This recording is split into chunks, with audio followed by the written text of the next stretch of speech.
Alrighty, well I hope the quiz went well for you guys on Friday. We're going to continue looking at properties of triangles, and with that we're going to look at indirect proofs and inequalities in a triangle. The word proofs is there, but it's not what you're thinking. It's not like a two-column proof. Indirect means it's kind of thinking about it in your head, how you could prove something's true. So we're going to start off with looking at angle and side relationships in triangles. We've talked about you never want to combine the two, so we never want to say like an angle and a side add up to 180.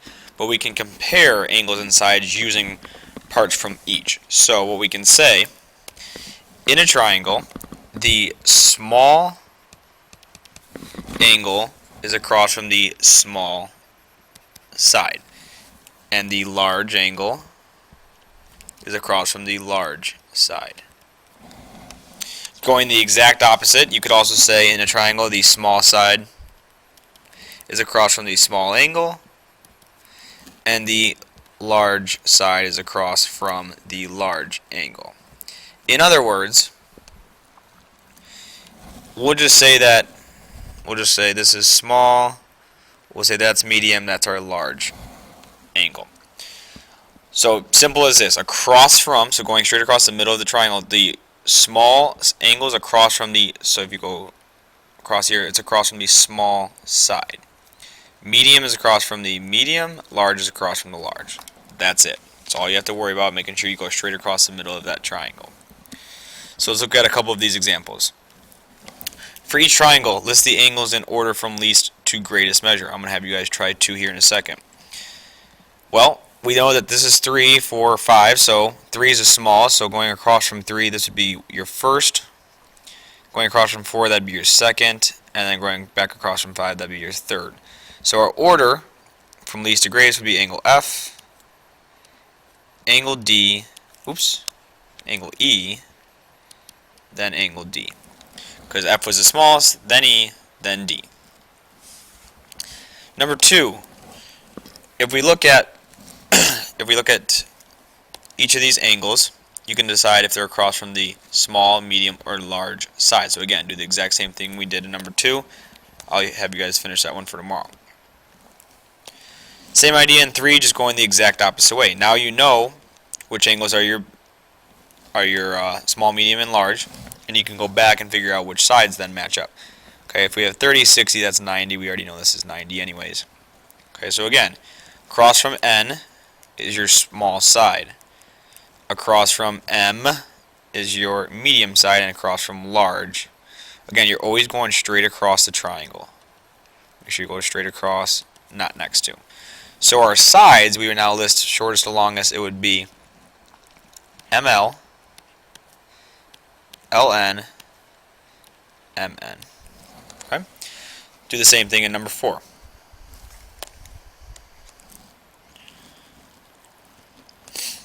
For each figure, name the longest and shortest segment for the entire figure. Okay, so this is where it gets a little bit tricky. I know you guys probably thought what we just did was easy, so here it gets a little bit trickier. You see what happens is they share a side. This one shares a side as well.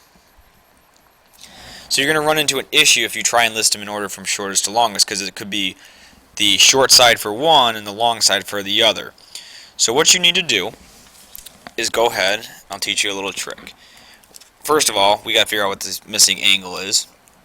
45 plus 55 is going to give you 100. We want this then to be 80 to get it back up to 180. And then over here we have, let's see, 55 plus 42 is going to give you 95. So this has to be 85 degrees. Okay, so now we all know all three. You're going to treat this as two separate triangles now. So over here we'll call this triangle HTP is fine, and over here we'll call it triangle ATP. It doesn't matter. It doesn't have to be in any sort of order. Just make sure you know you're dealing with two different triangles. Same way you did the last one. So you're going to put this in order. Across from 45, that's your smallest. Across from 55, and across from 80. Now you're just going to write them down. So we're going to have HT is first, and then the next biggest one is HP. Then the biggest in this case is PT. Don't do anything yet. Going to go over to the other triangle, do the same thing. So the smallest side, and this is where you see you run into an issue, is actually PT, and That's where we're going to go back and look at this. It's the smallest side there. Then we have AT down here, and then across from 85 is our longest side. So now you're going to put them in the same order. So we have PT, we have AT, and then we have AP. Just putting them in order from smallest to largest. Now pick your favorite number, whatever number you want to make it. And if PT's shared between two triangles, it has to be the same length for both. So if my favorite number is 3. So don't pick anything lower than 3 though. I'll pick 3. If it's 3 for one triangle, it's 3 for the other.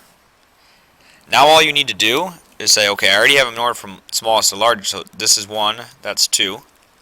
This is 3, that must be 4, 5. Remember, we already listed them from smallest to largest. So we're going to look at this and say, okay, the longest and shortest segment. Longest segment right here, shortest segment right there, and done. So again, still list them in order from shortest to longest. Write them down separately for each triangle. Pick your favorite number and let the middle side share that. So PT was 3 for both triangles, and then use it to figure out which one's the smallest and largest after that.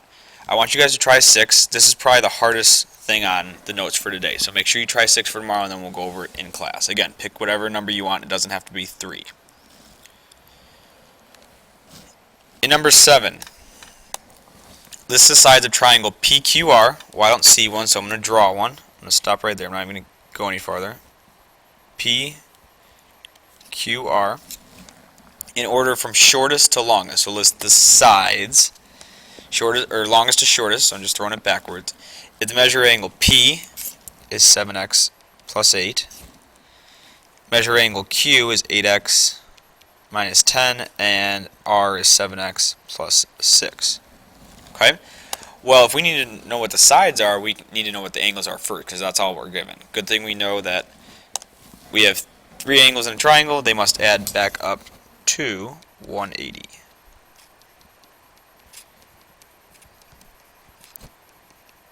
So that's a minus 10.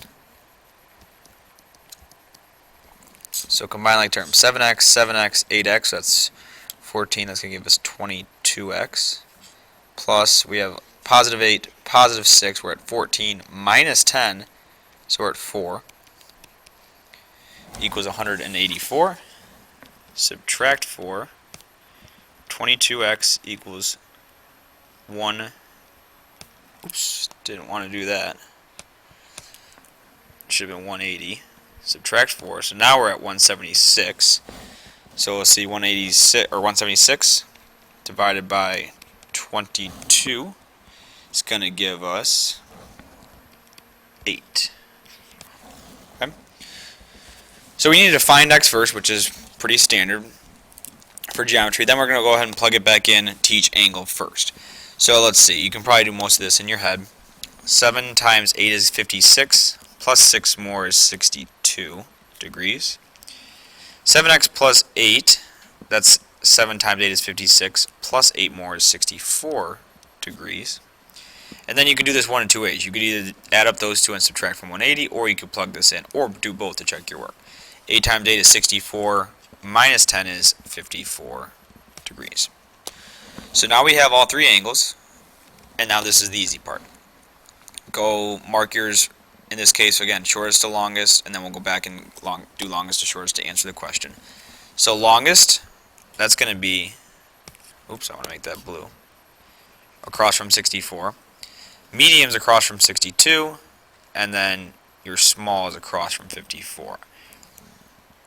Okay, so I just went backwards because we're going longest to shortest. So I'm going to write down first QR, because that's my longest side. Then my next side is PQ, and my third side is PR. And again, the only reason I went opposite and did 1, 2, 3 from largest to smallest is because that's what the question asks, longest to shortest. So just be careful with that. Okay, last couple things. This will probably be actually even easier than what we just looked at. But triangle inequality theorem states that the sum of 2 smaller angles must be greater than the third angle. Okay, so we already talked about that. Let's apply this theorem to answer the following question. Determine whether it's possible to have a triangle with sides of the given measure.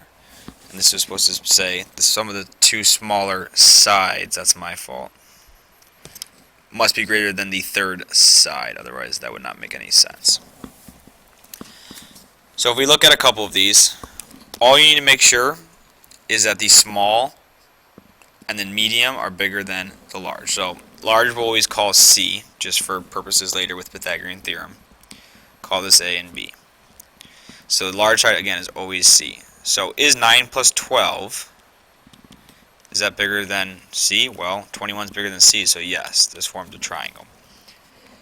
Okay, because we're trying to go make sure we can go ahead and get a triangle together. If those pieces, if A and B aren't long enough, then we're going to get something like this, and it won't work. So those have to be bigger than C. So we look at the second one. C is 23. Doesn't matter which one A and B are. So 16 plus 7 equals 23. Go back to your definition. It says the sum of the two smaller sides must be greater than, not equal. It has to be greater than. So that would be a no. You guys can handle the last one. So again, given that information, the measure of two sides of a triangle are given. Between what two numbers must the measure of the third side fall? So what we're going to do here is actually write an inequality to look at what two numbers it could possibly be between, because 15 could be our big side, or maybe it could be our medium side. We don't know yet. So what we need to do is a pretty simple idea. It must be greater than the difference. So if we do 15 minus 9, it has to be greater than 6.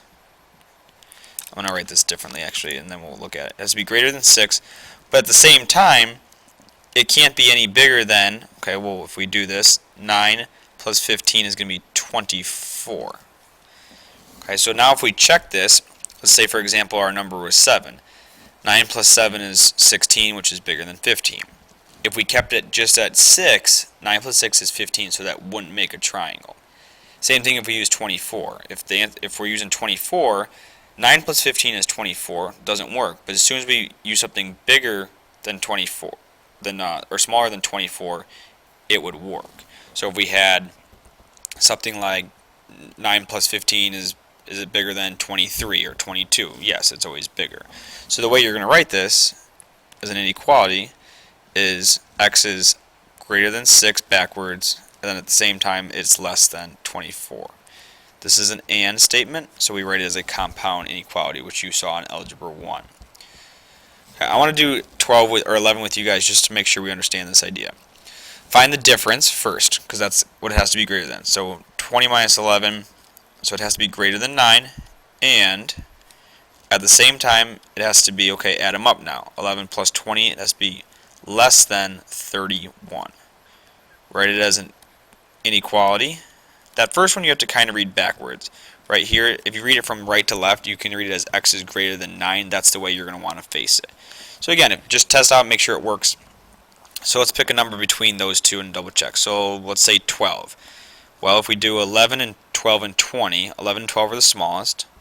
11 plus 12 is 23, which is bigger than 20. So you can test out your numbers to make sure they work. Usually you want to pick ones that are close to, in this case, 9 and 31. Test them on both sides to see if you've written them down correctly. If you have any questions, make sure you wrote them down. Make sure you're prepared to ask them in class, and then we will go over this in class tomorrow. Peace.